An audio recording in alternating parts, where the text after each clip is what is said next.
What up, y'all? Welcome back to the next episode of Don't Do That on Mad as Hell Monday. Don't do that! And we mad as hell. And trust me, I got you a couple of them.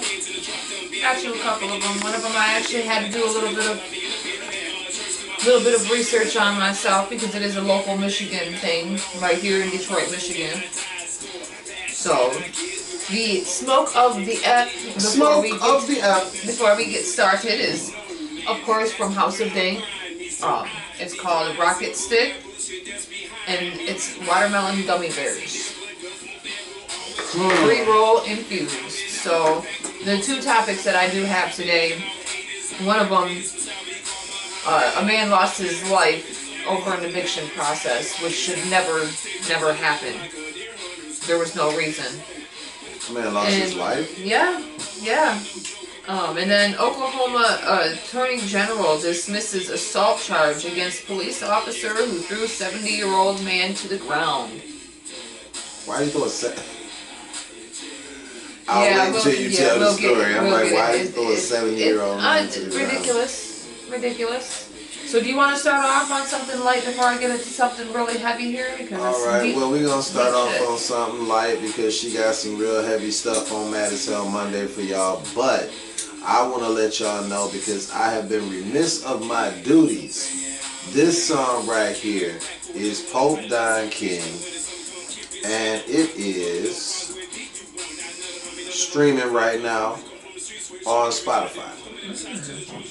You're slipping. Yeah, I've been, slipping on that type of stuff right there, but just want to let you know that is going on. Also, Mando is streaming. That is my single from the upcoming CD, Hip Hop Strikes Back. That is streaming right now on all platforms. Make sure you go and stream that. Check that out. Yeah, we about to bring some heat for y'all, man. Stay tuned. Yes. But in actual news that's going on out here that is outside of my little circle, I will tell you that What If Season 3? I'll start off with What If Season 3. What If Season 3 ended yesterday. There was actually 8 episodes instead of 9. I checked, and there were 9 episodes in the previous 2 seasons. This was actually the weakest offering of the 3 seasons. The first and second seasons were just better. Yep. It seemed like it was rushed. It was thrown together. I think it may have been a problem with characters that they weren't allowed to use because Marvel is about to do a big shift right now and bring in the mutants and Deadpool and Wolverine and Beast and all those people. So there were a lot of characters that they couldn't use, and they did use Storm. They had Storm with Thor's hammer, but a lot of stuff fell flat because they weren't able to give any backstory. I feel like they should have found something different then. Yeah. Because knowing that you didn't have all them characters available at your hands, because obviously you can't use them just yet because it's still in the works of paperwork and little things you can and cannot do. I feel like they still could have did a lot better. Yeah, they definitely could have did a lot better. And I just really wish they would have did more than what they did, because it was like, it was out of the 8 episodes, I'll give 3 of them. 3 of them were hot. The other 5 were kind of like, what are they doing? That's not good. You should at least have 5 out of the 8. That's not good. Marvel. Get your shit together, bro. Get it together. But that's as light as we gonna go for right now. Let's get the heavy. Let's get the heavy. This happened at Palmer Park Square Apartments, right here in Detroit, Michigan, in July. July 12th, to be exact. 44 Sherman Butler had lost his life over an eviction process. Now, the landlords, they hired private bailiffs. That's what they do. The courts don't technically handle none of that themselves. They give landlords options to be able to use for bailiffs instead of having court procedures being handled by court people. There should be no reason why an outside influence should ever be involved. Now, they did, however, have to call the DPD, the Detroit Police Department, because things did kind of start to get out of hand and whatnot. Now, they did call the crisis intervention team because the man did have a box cutter up to his neck and was letting them know that the only way that he was leaving is if they killed him. Now, Yeah. to have more info, this man, when he just got Yep, I was getting to that. Yeah. Yep, his lease did end, however, but also still told them that they were there illegally, so there is such thing as illegal evictions. Okay, I've seen it personally myself. It has happened to my family, where we have delivered a rent check, they come back with the check because it bounced. Last I knew, when you have a bounced check and you take it to the bank or whatnot, they hold on to that check. They do not give it back to you so you can tape it on a door saying this bitch bounced. So they did have they had the police there and everything and illegally evicted us. That becomes a civil suit, which ends up saving them money as well as the landlord's money. System being rigged. Now he did, like I said, he had an ox cutter across his neck, and he kept telling the cop he's not leaving until till they kill him. Now he was tased, there was no effect. Said that he went at them, and then they shot him. They continued to come at him, and they shoot him again. He was dead at the hospital. Now, what's weird in this case is the sister of this, Delronda Hood sister had informed the news that brother was recovering from an amputated foot, and one, he was not very big to begin with. How was he able to? So he only had 1 foot, but he was able to charge at these people. Now, they were denied the police body cam footage all the way up until December. What was it? The 20. Friday. It was Friday. Now, because they said that the police were not involved, they had to call the police because it was starting to get out of control to where they had to call the police. So everything was on body cam footage. Now, personally, after me watching that body cam footage, I didn't see no man lunging at these police, though. But I did see them constantly doing this. Constantly doing this. Which, where is that body cam? Right there. And when I constantly see hands moving in front like they're holding on to something like this as an excuse of, well, I had to do that. No, you don't. No. Body, I want to see all body. I don't want to see no, I'm moving my hand, shifting my hand in front of my body cam. That shows to me that you're hiding something, personally. So, now, the 28th is whenever the body cam footage was actually released. From July till now. They refused to set it because there was an investigation, and they feel that it was private because the police were not involved. No, somebody lost their life because the courts allow people to get people that are not court employees to take care of eviction processes, which that's how it should be done. Period. Now, they, like I said, they hire independent bailiffs. And the sister had informed them that, of course, he was, there's no way that he could have did this. Now, what the family wants is bailiff system, and I agree, bailiff system needs to be shut down.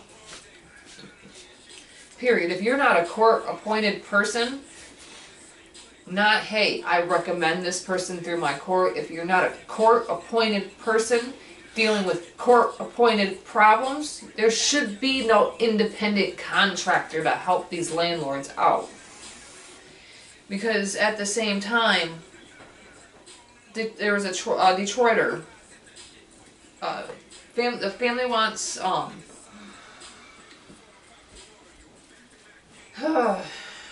family wants them gone, but on their own accord.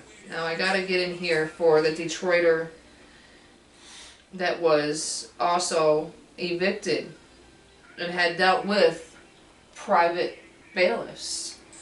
It says, during the course of my eviction, the bailiffs were threatening to shoot unarmed people in front of my house. So to find out that they really shoot people is just really sad. Brown said, "I would like to see the bailiffs that killed Sherman Butler prosecuted, but I would also like to see is the 36th District Court doing their due diligence with these property owners." Now, another one of Tristan Taylor, she's an organizer with Detroit Will Breathe, also had something to say about it as well. It's an unfortunate trend that we have noticed in Detroit as we have seen an increase in evictions. In the mad dash for developers to make new market rate housing, we're seeing these situations play out, and it is our fear that we're going to see escalation still. Because it's always about the money. Always about the money. There's nothing more, nothing less when it comes to the money. Because 36th District Court also lifted the moratorium on evictions in 2021, which was put in place at the height of the pandemic. And if you don't know what a moratorium is, it's a temporary prohibition of activity when all evictions were ceased. Now, I feel like that was also a setup for a lot of people, especially in this situation. Because when that pandemic hit hard, a lot of people couldn't work. But don't think that that rent wasn't building up. That rent still built up. I feel like there needs to be help out there for those that were affected, and not just this government check that was sent out for stimulus, because now we're still paying that back. Right. They should have gave us the option to be like, do you want this? Because you're going to have to pay it back. Exactly. So a lot of people would have been like, nope, you keep that. It's pretty sad that things like that can happen and nobody is held responsible because somebody lost their lives on something in which independent people shouldn't even be involved in. Yeah. Period. End of story. That should be in court costs. All right. Prayers out to you guys, and I hope that this ends up getting resolved. So, moving from dark to light, I told you about What If Season 3. That has ended, and so now I will give you an update. It seems as though in January we'll be getting Friendly Neighborhood Spider-Man. Now, Friendly Neighborhood Spider-Man, I am not all that excited about until I saw the trailer. The trailer dropped about an hour ago. And it's pretty decent.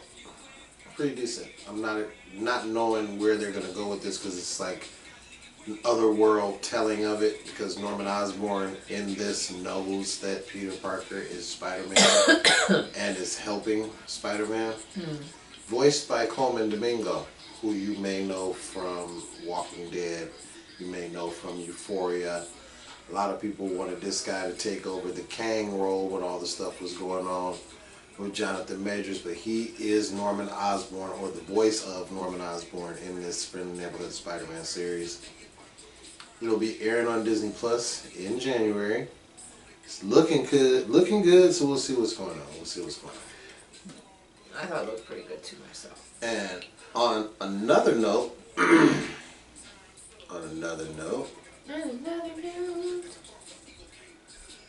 I have some old school don't do that's.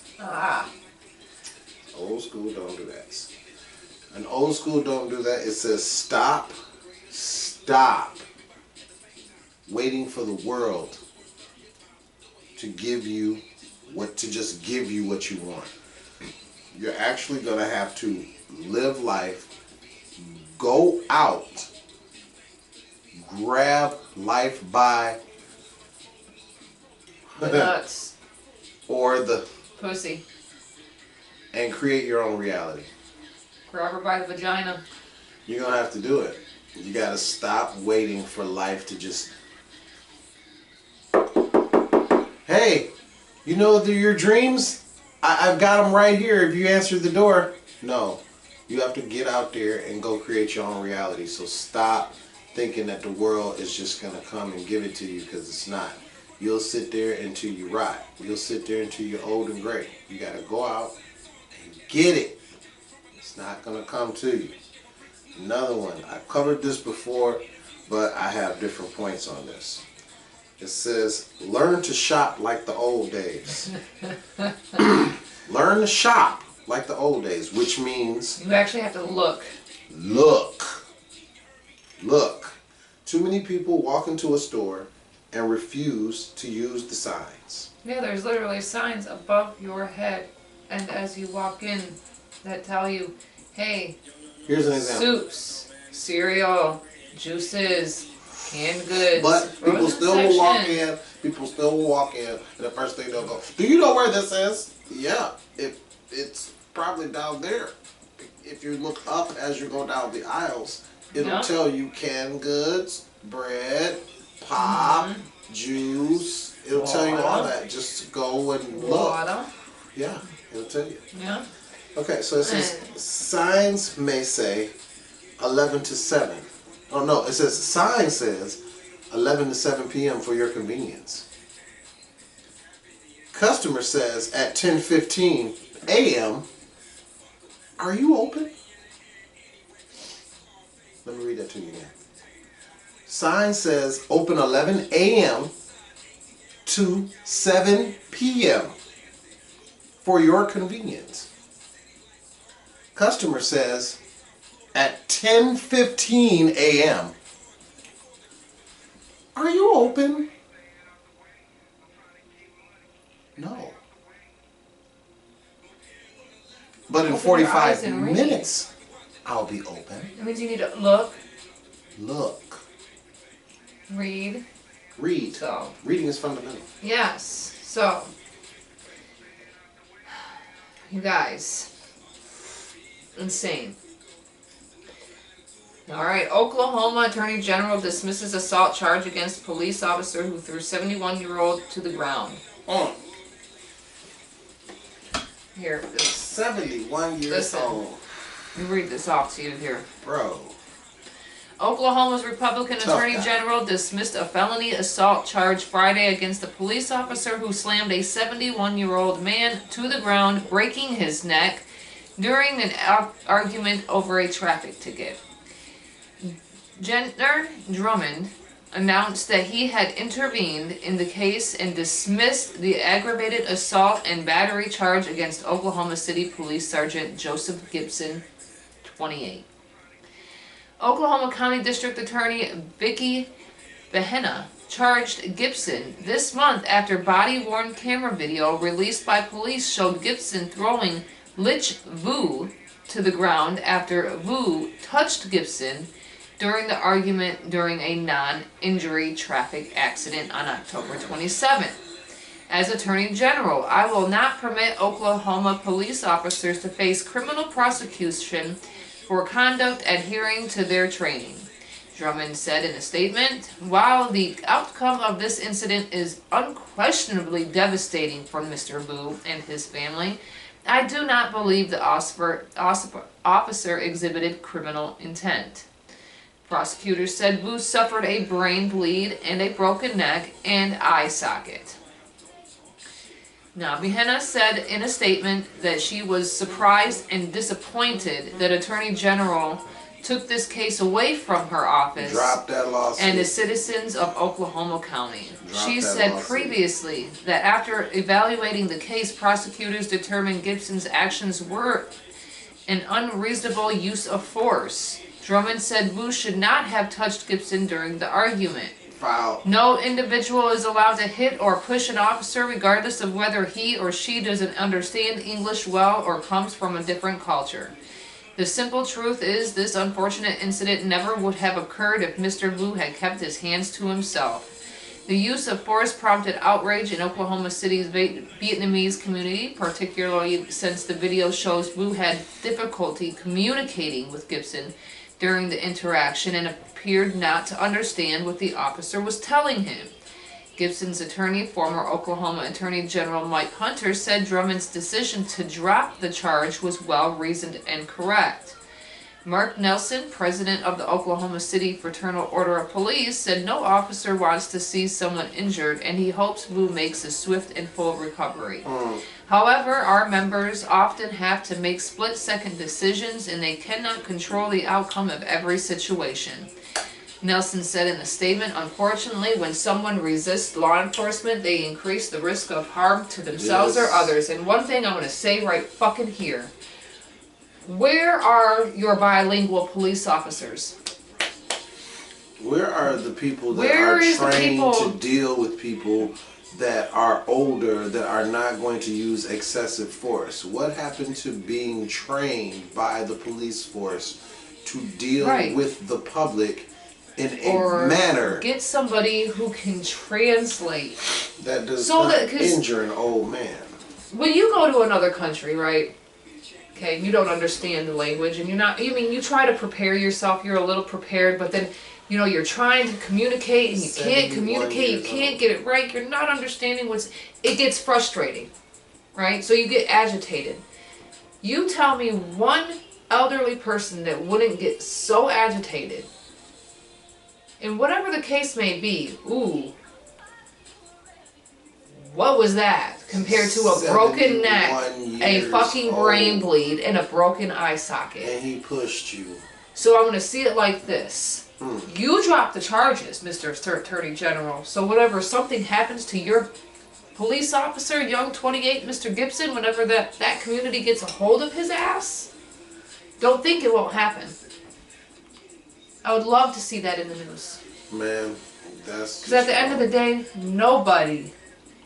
Wrong. No 71-year-old deserves to be slammed to the fucking ground like that. So let me know, if you disagree with this, let me know whenever, somebody disagrees with your grandparent and slams their asses to the ground, and you let me know how you feel. We are seeing... Because they don't understand the situation. We are seeing a very dangerous pattern of people police officers not being held accountable for their actions when they are supposedly thoroughly trained to deal with the public, but when they deal with the public, these types of things happen. Oh, because somebody couldn't keep their hands to themselves. Vietnamese you felt that, man who got frustrated and touched an officer, and the officer felt so threatened by the 71-year-old Vietnamese man that he pushed him with such force that it broke his neck. Caused the brain bleed. And broke his eye socket. So you tell me that was that's not over excessive. Okay, so maybe we should make sure we get one of these well-trained fighters, slam that man down, that 28-year-old man down to the ground, the same way he slammed that old man down to the ground. I want to see the outcome of his face. I hope they jump his ass in his community. You better. So we'll see you next time on the next episode, you guys, on Wicked Wednesday. Deuces.